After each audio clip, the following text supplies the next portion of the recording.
Everyone, ఎలా ఉన్నారు? మేమైతే చాలా బాగున్నాం.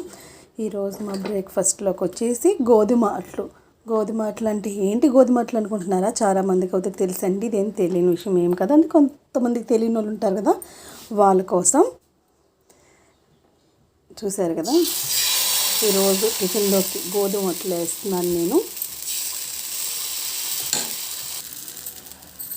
ఎలా చేసుకోవాలంటే, ఫస్ట్ గోధుమ పిండి తీసుకొని దాంట్లో కొంచెం జీలకర్ర, ఆనియన్, క్యారెట్, పచ్చిమిర్చి ఇవన్నీ కలుపుకోవాలండి. సాల్ట్ కూడా వేసుకొని ఒక 2 గంటలు నానబెట్టుకుంటే చాలా బాగుండిద్ది.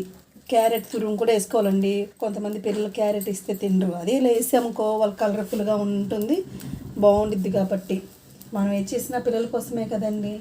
నేనైతే 2 పెనుములు పెట్టి వేసుకున్నాను, ఎందుకంటే తొందరగా అయిపోవాలని, పిల్లలు స్కూల్కి వెళ్ళాలి కదా, అందుకని. దీని మీద ఒక దోశ, దీని మీద ఒక దోశ వేసేసాను. మీ ఇంట్లో కూడా మీరు కూడా ఒకసారి ట్రై చేసి చూడండి, చాలా టేస్టీగా ఉండిద్ది, మీరే చెప్తారు. ఒకసారి మీరు కూడా ట్రై చేయండి. జీలకర్ర కూడా వేసుకోవాలి దీంట్లోకి. ఇది కొంచెం ఇలా వేగిన తర్వాత చూసారు కదా, ఆయిల్ కూడా వేసేసుకున్నాను. అంటే పెద్ద పెద్ద వేసి సైడ్ వేస్తే రాదు కదా అని నేను కొంచెం సైజ్ తగ్గించాను. ఇవ్వండి, మీరు కూడా ఒకసారి మీ ఇంట్లో చేసి చూడండి ఫ్రెండ్స్, చాలా బాగుండిద్ది. ప్లీజ్ చూసేటప్పుడు సబ్స్క్రైబ్ చేసుకోవడం మర్చిపోవద్దు. బాయ్.